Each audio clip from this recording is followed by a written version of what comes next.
नमस्कार, स्वास्थ्य से जुड़े हमारे खास कार्यक्रम हेल्थ गुरु में आप सबका बहुत स्वागत है। आपके साथ मैं हूं पुनीत पाठक। हेल्थ गुरु में हम अक्सर सेहत से जुड़ी ऐसी समस्याओं के बारे में बात करते हैं जिनको वक्त रहते जानना समझना बहुत जरूरी है। उन बीमारियों के बारे में जो कि जानलेवा हैं, उन बीमारियों के बारे में जो जानलेवा बन सकती हैं, उन सब के बारे में पूरी तफसील लेकर आते हैं। सरल उपाय कैसे आप इनसे बच सकते हैं, इस पर चर्चा करते हैं। और हेल्थ गुरु में आज जिस विषय पर हम बात कर रहे हैं उससे सारी दुनिया जूझ रही है, कोरोना की और कोरोना की दूसरी वेव की। इस समय दुनिया के सामने बड़ा संकट है कोरोना महामारी, जिसको लेकर पूरा विश्व तैयारियां कर रहा है, डरा हुआ है और दूसरी लहर का सामना कर रहा है। और इन्हीं में से एक है हमारा देश भारत भी।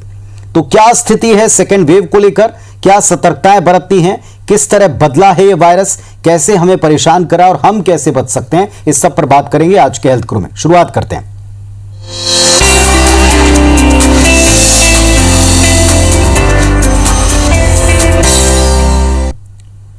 और इस वक्त हमारे साथ में बातचीत करने के लिए वो एक्सपर्ट जुड़े हैं जिनसे मिलने का वक्त इस समय लेना बड़ा मुश्किल है, लेकिन वो हमारे साथ जुड़े हैं। पहले हम उनको धन्यवाद देते हैं। रामकृष्ण केयर अस्पताल से senior consultant pulmonologist doctor Girish Agrawal ji हमारे साथ में हैं। डॉक्टर साहब नमस्कार, बहुत स्वागत है आपका हेल्थ गुरु में। नमस्कार डॉक्टर साहब, ये जो सेकेंड वेव है, जो दूसरी लहर है, ये पहले से कहीं ज्यादा कहर बरपा रही है। कैसे अलग है पहली वेव से, और अभी इस समय क्या स्थिति आप देखते हैं? क्या ये पीक पर आ चुकी है या अभी आना बाकी?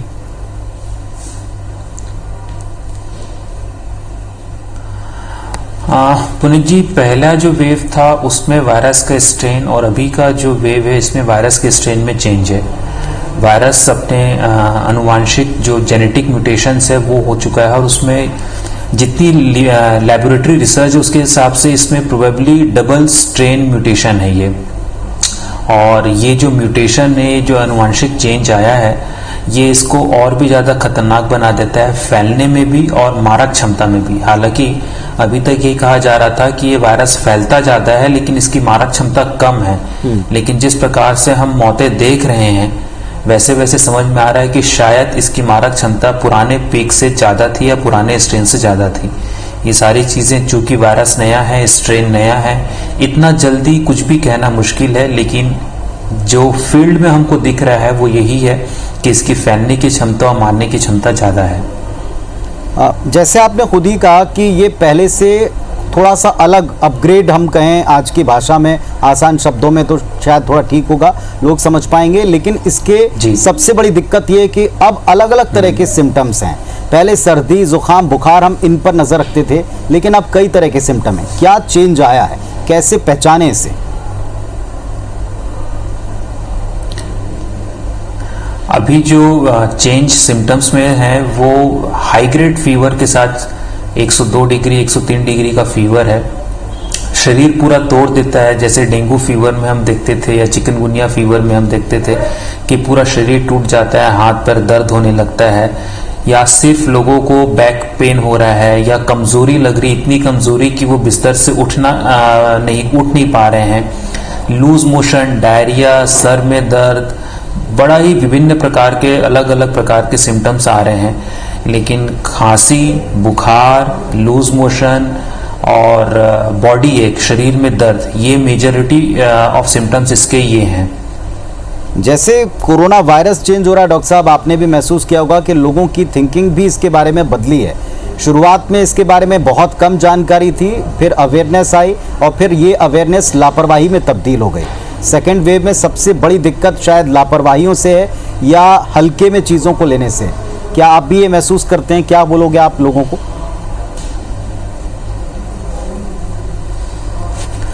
जी बिल्कुल, ये लापरवाही का नतीजा है, मैं ये बोलूँगा। विश्व स्वास्थ्य संगठन लगातार चेतावनी देते आ रहा है कि कोरोना वायरस सन 2022 दिसंबर तक कहीं ना कहीं पेंडेमिक का रूप लेके रहेगा। जब हमारे यहाँ फर्स्ट पीक खत्म हुआ तो हम सब ये मानने लग गए कि कोरोना चला गया, अब कोरोना नहीं आएगा। और उसकी वजह से जलसे होने लगे, सामूहिक गैदरिंग होने लगी, लोगों ने मास्क उतार के फेंक दिया, कोई भी कोरोना एप्रोप्रिएट बिहेवियर का पालन नहीं हुआ। तो ये एक बिल्कुल लापरवाही का संकेत था और शायद इसी का नतीजा है जो हम आज देख रहे हैं। डॉक्टर साहब, लक्षण आने पर आपको टेस्ट कराना ये सबको पता है, लेकिन अभी जैसा एक टेंडेंसी बन गई है कि अस्पतालों में कम से कम जाएं, टेस्ट कम से कम कराएं, क्योंकि अगर कराया तो शायद पॉजिटिव निकल आएगा, तो पता तो है कि आगे क्या करना है। तो क्या आप उन मरीजों को बोलते हैं, क्योंकि ऐसे बहुत से पेशेंट्स हैं जिनमें शुरुआती सिम्टम्स में शुरुआती दिन जो सबसे कीमती होते हैं वो अपने व्यर्थ गंवा देते हैं घर में रहकर या देर करके?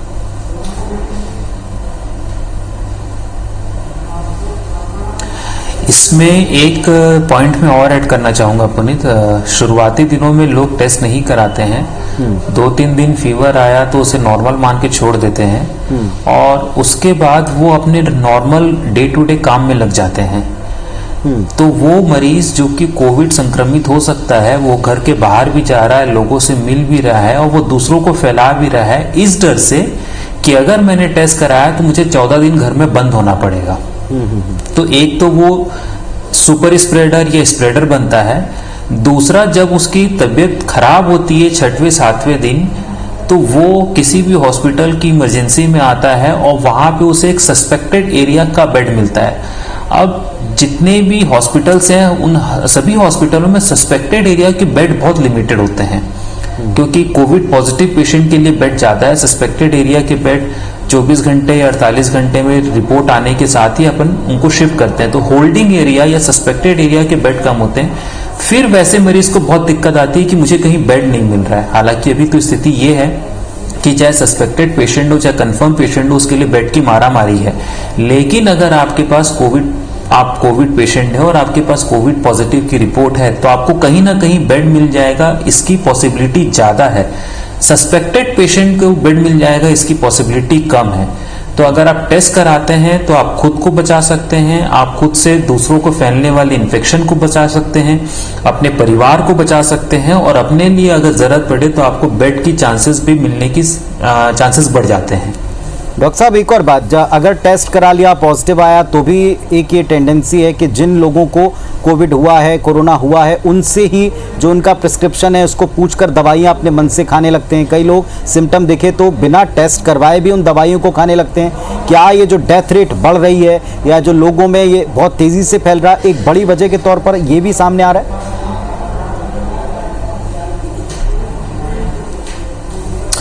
कुछ हद तक, क्योंकि टेस्ट नहीं कराना या टेस्ट करा के व्हाट्सएप प्रिस्क्रिप्शन पे दवाई लेना और उसके बाद आप लापरवाह हो गए, आपने अपना मॉनिटरिंग नहीं किया, घर पे आपने ऑक्सीजन लेवल नहीं देखा, तो अल्टीमेटली आप फिर जैसे अभी हम देख रहे हैं बहुत सारे patient 40% oxygen level, 50%, 70%, 80% oxygen level पे आ रहे हैं। तो वो शायद इसी चीज का नतीजा है कि उन्होंने टेस्ट नहीं कराया या लेट टेस्ट कराया या मॉनिटरिंग नहीं की या अपने ही मन से दवा खा रहे हैं। तो ये भी एक समाज को सोचना चाहिए, लोगों को सोचना चाहिए कि टेस्ट नहीं करा के आप शायद अपने घर परिवार का ही नुकसान कर रहे हैं।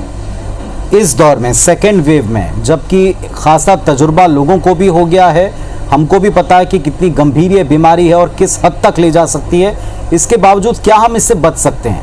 अगर बच सकते हैं तो क्या प्रिकॉशंस हम लें? हालांकि बहुत से कारण हमको पता है इसके होने के, लेकिन हम क्या ऐसा करें कि इससे हम दूर रह सकें, बच सकें?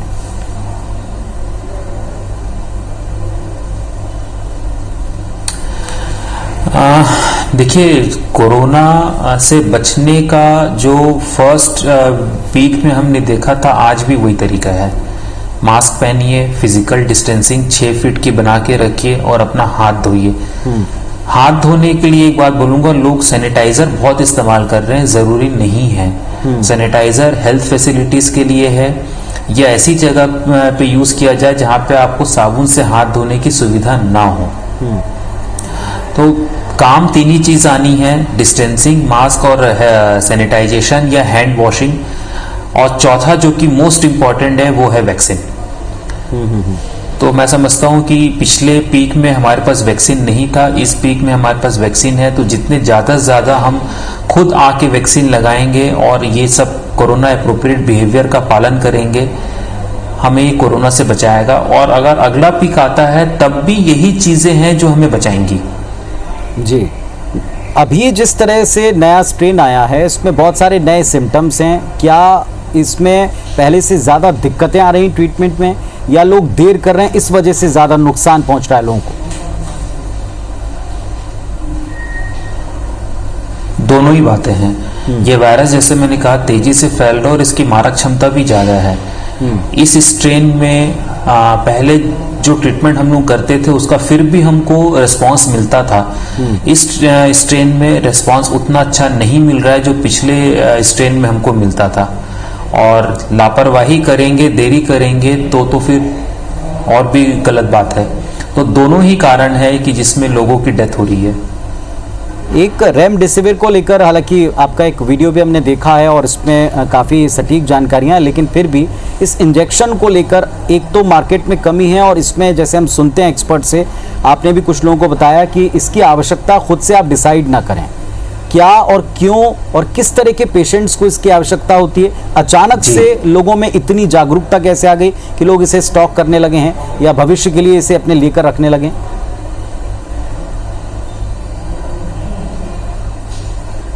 ये सब व्हाट्सएप का कमाल है, सोशल मीडिया का कमाल है। इसके पीछे मैं किसी को दोष नहीं दूंगा, लेकिन इसके पीछे का रीजन सिर्फ डर है। आज भी जिसको भी कोरोना हो रहा है या वो सोचता है कि अगर कोरोना हो गया तो मैं क्या करूंगा, तो उसे पिछले साल भर में जो व्हाट्सएप पे पर्चे सर्कुलेट हुए हैं या जो हॉस्पिटल में ट्रीटमेंट चला है या लोगों ने जो बात सुनी है, तो वो ये मान लिए कि ये रामबाण दवा है और इससे हम बच जाएंगे। तो वो डर है जिसकी वजह से लोग इसको स्टॉक कर रहे हैं बिना ये सोचे समझे कि जरूरतमंद आदमी को नहीं मिल रहा है। हम ऑलरेडी छत्तीसगढ़ में कई बार शॉर्ट स्टॉक हो चुका है, सरकार भी इस पे एक्शन ले रही है, ब्लैक मार्केटिंग रोकने की कोशिश कर रही है। रेमडेसिविर इंजेक्शन लगवाने का लोगों का यह है कि अगर मैंने रेमडेसिविर इंजेक्शन लगवा लिया तो अब कोरोना मेरे साथ कुछ नहीं कर सकता, मैं स्वस्थ हो गया, जो कि बहुत बड़ा भ्रम है। अलग अलग कैटेगरी ऑफ पेशेंट्स हैं जिनको रेमडेसिविर इंजेक्शन की जरूरत है। सीवियरली इल कैटेगरी की जो पेशेंट्स हैं सिर्फ उन्हीं में रेमडेसिविर का काम है। आप घर में घूमते फिरते पेशेंट को जिसको कोरोना हो गया है या 7-8 दिन से फीवर आ रहा है या खांसी आ रही है, ऑक्सीजन लेवल मेंटेन्ड है, उसे रेमडेसिविर की जरूरत नहीं है, क्योंकि उन मरीजों में रेमडेसिविर काम भी नहीं करता। कई मरीज ऐसे हैं जो बोलते हैं कि नहीं डॉक्टर साहब हमने रेमडेसिविर लगाया, मेरा फीवर ठीक हो गया, मेरे हाथ पैर का दर्द ठीक हो गया। तो उसमें जितनी भी स्टडीज हुई है वो कहती हैं कि अगर आप 2-3 दिन रुकेंगे तो अपने आप वो ठीक हो जाएगा, अगर ठीक होना है तो। रेमडेसिविर इंजेक्शन केवल और केवल सीवियरली इल पेशेंट्स के लिए ही है। जी डॉक्टर साहब, जैसे आपने इस इंजेक्शन के बारे में बताया, वैसे आपने ये भी कहा कि अभी इस समय हमारे पास में एक औषधि आ चुकी है और वैक्सीनेशन है। हालांकि सबके लिए ये अवेलेबल नहीं है, एक उम्र का क्राइटेरिया है, लेकिन इस वैक्सीनेशन को लेकर के भी तरह तरह की बातें सामने आई। बहुत सारे लोग ये सवाल हमसे पूछते हैं, आपसे भी पूछते होंगे कि इंजेक्शन लगवाने के बाद, वैक्सीनेशन करवाने के बाद कोरोना का फिर कैसे लोग पॉजिटिव आ रहे हैं, ख़ास तौर पर वो लोग जो डॉक्टर हैं या सीधे तौर पर लोगों से जुड़कर काम करते हैं, जिन्हें हम फ्रंट लाइन वर्कर्स कहते हैं, कई सारे वो लोग पॉजिटिव फिर कैसे हुए, और इस पर शंका करते हैं। वैक्सीन की एफिकेसी 70% है। 2 शॉट वैक्सीन लगाने के बाद उसकी एफिकेसी 70% है। कहने का मतलब है कि 100 में से 70 लोगों को ही वो प्रोटेक्शन प्रोवाइड कर पाएगी। अब अपने को ये भी पता है कि वैक्सीन बनाने की जो प्रक्रिया है वो बहुत लंबी होती है, 5 साल, 7 साल, 8 साल, 10-10 साल की प्रक्रिया होती है वैक्सीन बनाने की। लेकिन कोविड एक ऐसी बीमारी है जिसके लिए हर कोई किसी न किसी तरीके से टेस्टेड एंड ट्राइड तरीके से या नए तरीके से mRNA वैक्सीन जैसी चीजें हैं तो लोगों ने इजाद किया और उसको बनाया है। और जैसे जैसे समय बीतते जाएगा हमें इसकी एफिकेसी के बारे में और भी ज्ञान होते जाएगा। लेकिन जितनी भी चीजें भ्रम हैं या साइंटिफिकली प्रूवन नहीं है, जो आप डिबेट का मुद्दा कर लें तो कर सकते हैं, पर मेरा ये सवाल है कि क्या आज हमारे पास वैक्सीन के अलावा कोई दूसरा और तरीका है? नहीं, हमारे पास एक वैक्सीन है जो कि सेफ है, ये हमें पता है। 70% एफिकेसी अभी तक प्रूवन है, हमें ये पता है। तो हम उसे लगाने से क्यों बच रहे हैं? वैक्सीन लगाएंगे तो हो सकता है कि आपको कोरोना ना हो सकता है कि आपको माइल्ड सिवियरिटी का हो, लेकिन अगर आप वैक्सीन नहीं लगाएंगे तो आप तो पूरे एक्सपोज्ड है ना। दूसरा, बहुत सारे लोग ये सलाह देते हैं कि अब इसमें जो एक्टिवली घर से बाहर निकलकर काम करने वाले लोग हैं उनको भी लगना चाहिए। इस पर आपकी राय लूंगा, और साथ ही साथ खान पान को लेकर क्या डॉक्टर इस समय सजेस्ट करते हैं इस पर भी आऊंगा। तो प्रदेश देश दुनिया में सबसे ज्यादा चिंता और चर्चा जिस बात की है वो है कोरोना की दूसरी लहर। उस पर बात करने के लिए रामकृष्ण केयर अस्पताल के सीनियर पल्मोलॉजिस्ट डॉक्टर गिरीश अग्रवाल जी हमारे साथ मौजूद हैं, जिनसे हम चर्चा कर रहे थे। डॉक्टर साहब, वैक्सीनेशन के लिए उम्र का दायरा है, क्राइटेरिया है जो तय किया जा रहा है, लेकिन एक वर्ग की मांग है कि जो घर से निकलने वाले लोग हैं अब उनको भी वैक्सीनेशन करने का वक्त आ गया है। आपकी राय इस पर? जी बिल्कुल, मैं समझता हूँ वैक्सीनेशन हर किसी को मिलना चाहिए। अभी तक जो वैक्सीनेशन का एज क्राइटेरिया था वो बच्चे उसमें इंक्लूडेड नहीं थे, 16 साल के नीचे वाले। धीरे धीरे उनके ऊपर भी स्टडीज हो रही है और वो भी क्राइटेरिया में आते जा रहे हैं। डेफिनेटली गवर्नमेंट की जो पॉलिसीज हैं कि उन्होंने जैसे स्टार्ट किया पहले कि आप हेल्थ केयर को लगाइए, फिर आप 60+ को लगाइए, फिर आप 45, तो कहीं ना कहीं उन्होंने एक स्ट्रेटेजी प्लान कर रखी है। लेकिन मैं समझता हूं कि जितनी जल्दी ये आम जनता के लिए, हर लेवल के लिए, हर वर्ग के लिए खुलेगा, हमारी फाइट कोरोना के लिए उतनी ही आसान होते जाएगी। कोरोना की अवस्था में या कोरोना से बचाव की अवस्था में शुरुआत में हमें कुछ उपाय बताए गए थे, कुछ चीज़ों का सेवन करने की सलाह दी गई थी, कुछ चीज़ों से दूर रहने की सलाह दी गई थी। आप क्या सलाह देते हैं लोगों को कि क्या खाएं, क्या ना खाएं, किस तरह का खान पान रखें, और खान पान से क्या इस पर असर पड़ता है? ये भी एक स्टडी रही है।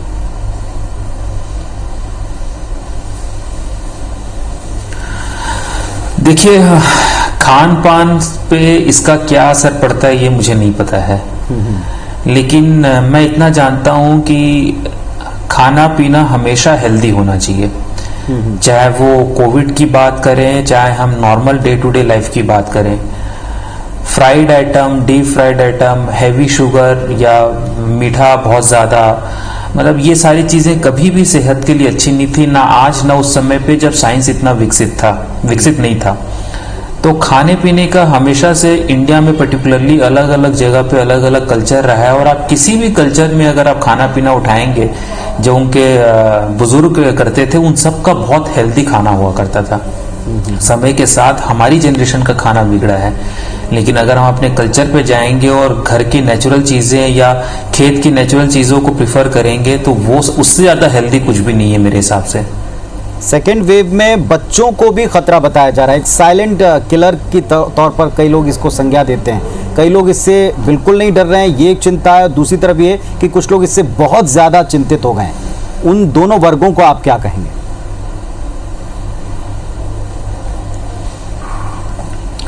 कोरोना की जानकारी ही कोरोना का बचाव है। जो लोग ऐसे भी बहुत पेशेंट हैं जो इतना डर रहे हैं कि पिछले साल भर से घर से नहीं निकले हैं, वो मानसिक रोगी होते जा रहे हैं। हर चीज में उनको कोरोना दिखता है, हर चीज को 25 बार धो रहे हैं, साफ कर रहे हैं, सैनिटाइज कर रहे हैं, वो अच्छी चीज नहीं है। जो बिल्कुल नहीं डर रहे हैं उनके लिए कोरोना अस्तित्व ही नहीं है। तो एक प्रकार से जो बहुत ज्यादा डरा हुआ है वो कोरोना से शायद बच जाए, लेकिन वो मानसिक रोगी होते जा रहा है। और जो व्यक्ति कोरोना से बिल्कुल भी नहीं डर रहा है, वो उसको कब कोरोना हो जाए पता नहीं। तो मेरा ये मानना है कि आप कोरोना बीमारी कैसे फैलती है और उससे कैसे बचाव किया जाए, आप उसको समझिए। अगर आप उसको समझेंगे और कोरोना अप्रोप्रिएट बिहेवियर जैसे कि हाथ धोना है, मास्क पहनना है और डिस्टेंस फॉलो करना है, अगर आप इन तीनों चीजों का ध्यान रखेंगे तो आप कोरोना के साथ भी जी सकते हैं।